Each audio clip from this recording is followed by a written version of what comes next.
오늘 말씀은 이사야 10장 5절에서 19절입니다. 키워드는 하나님의 진노의 막대기, 헛된 우상과 번세, 모조품입니다. 아수르 사람은 화 있을진저 그는 내 진노의 막대기요 그 손의 몽둥이는 내 분노라.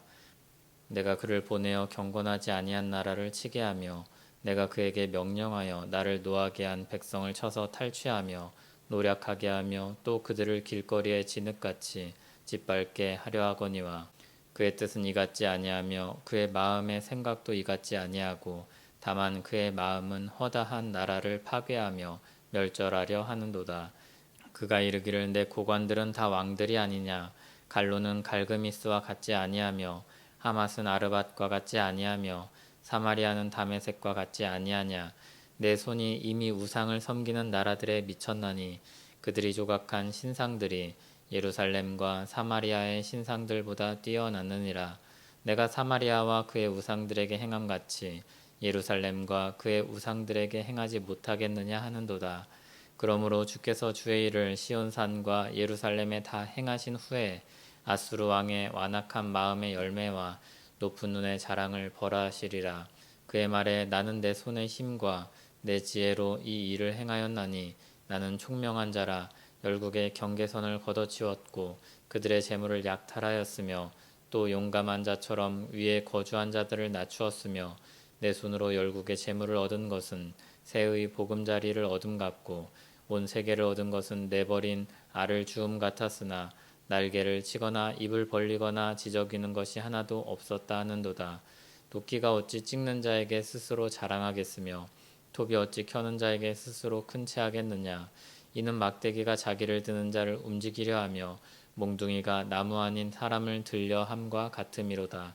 그러므로 주 만군의 여호와께서 살진 자를 파리하게 하시며 그의 영화 아래 불이 붙는 것 같이 맹렬히 타게 하실 것이라. 이스라엘의 빛은 불이 되고 그의 거룩하신 이는 불꽃이 되실 것이니라. 하루 사이에 그의 가시와 찔레가 소멸되며 그의 숲과 기름진 밭의 영광이 전부 소멸되리니 병자가 점점 쇠약하여 감 같을 것이라. 그의 숲에 남은 나무의 수가 희소하여 아이라도 능히 계수할 수 있으리라. 아멘. 이전 단락에서 여호와의 진노가 돌아서지 아니하며 그의 손이 여전히 펴져 있으리라 반복하였습니다. 이제 그분의 진노가 어떻게 나타날지 보여줍니다. 여호와의 손에 들린 막대기인 아수르를 통해 하나님의 진노가 나타날 것입니다. 하나님은 아수르를 통해 경건하지 아니한 나라가 된 이스라엘을 치실 것입니다. 그들을 탈취하게 하고 노력하게 하며 짓밟게 하실 것입니다. 아수르는 하나님의 진노의 막대기로 쓰이지만 하나님의 뜻을 따라 순종하는 나라는 아닙니다. 그들은 그저 자신들의 정복 전쟁을 펼칠 뿐입니다. 그로 인한 교만한 마음이 하늘을 찌릅니다. 아수르는 많은 나라를 정복하여 왕들을 자신의 고관으로 삼았습니다. 9절이 그 나라의 목록들입니다. 갈로, 갈그미스, 하맛, 아르밧, 사마리아, 다메섹 모두 아수르에 의해 정복된 나라들입니다.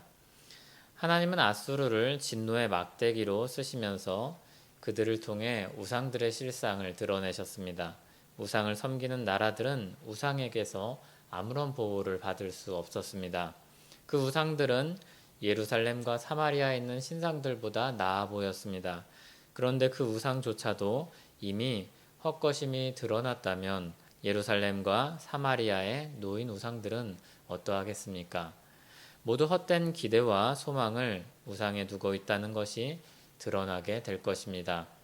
아수르는 자신을 높여 모든 영광을 취하고 열국을 탈취하고 압제하였습니다. 아수르는 그러한 죄에 대한 대가를 치르게 될 것입니다. 아수르는 도끼였고 톱이었으며 막대기였고 몽둥이였습니다. 그러나 아수르는 도구로 쓰인 나라에 불과하면서도 도구의 주인이신 하나님을 넘어서려고 했습니다. 하나님의 영광을 스스로 취하려고 했습니다. 그러나 그의 영화는 모두 불타게 될 것입니다. 이스라엘의 빛이신 하나님은 불이 되어 그들을 완전히 불태워 버리실 것입니다. 아수르는 여러 나라를 정복하면서 세계 패권을 자신이 쥐고 있으며 역사를 자신들이 써가고 있다고 생각했을 것입니다. 그러나 역사의 진정한 주권자는 하나님이셨습니다. 그는 도구에 불과했습니다. 그 또한 하나님의 심판 아래 있는 한 나라일 뿐이었습니다. 이 땅에서 어떤 나라가 아무리 강하다 한들 모두 하나님 앞에 행한 대로 갚음을 받을 것입니다. 우리는 타락한 세상에서 하나님 앞에 특별한 나라가 없음을 기억해야 할 것입니다. 하나님의 역사 속에서 조금 높아졌다가 때가 되면 낮아질 것입니다. 누가 의수될 수 있고 누가 하나님의 영광을 취할 수 있겠습니까? 영원한 하나님의 나라 외에 그런 나라는 없습니다. 이 땅의 모든 나라는 하나님의 주권 아래 높아지기도 하고 낮아지기도 합니다. 인간의 권세는 그런 것입니다. 그러나 우리는 유다처럼 이스라엘처럼 어느새 우리 마음속에 우상을 만들곤 합니다. 나를 지켜주고 유익을 줄 수 있다고 생각하며 의지하는 우상을 만듭니다. 때로는 그것이 어떤 사람이 되기도 하고 어떤 나라가 되기도 합니다. 일종의 루틴이나 징크스가 그런 우상이 되기도 합니다. 내가 사랑하는 무언가가 우상이 되기도 합니다. 그러나 이 땅의 모든 것은 하나님 아래에 있는 권세이며 그 어떤 것도 하나님을 대체하거나 대신할 수 없습니다. 하나님은 자기 영광을 다른 자에게 내어주지 않을 것입니다.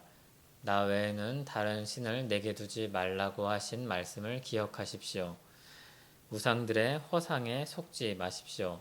우리는 손으로 우상을 조각하듯이 우리 욕심과 바람을 어떤 대상에 투영하여 우상을 만들곤 합니다. 내가 만든 가짜신 모조품을 내다 버리십시오. 그리고 하나님께 마땅한 영광을 돌리십시오. 그의 비호 아래 평안과 행복을 누리는 복된 삶을 사는 우리 되길 바랍니다. 기도하겠습니다. 유일하시며 진정한 신이신 하나님, 우리에게 참 하나님이신 당신을 계시하여 주시고 헛된 길에서 돌이켜 진정 복된 길로 가게 하신 은혜를 찬송합니다. 우리는 끊임없이 하나님의 모조품을 만들고 그것을 섬기고 의지하고 따르며 살았습니다. 말씀을 통해 그 우상들이 얼마나 헛된 것인지 다시 한번 기억하며 새겨봅니다. 우리 마음속에 자리 잡으려는 우상을 분별하게 하시고 버리게 하시며 참 신이신 하나님을 따르게 하옵소서. 예수님 이름으로 기도합니다. 아멘.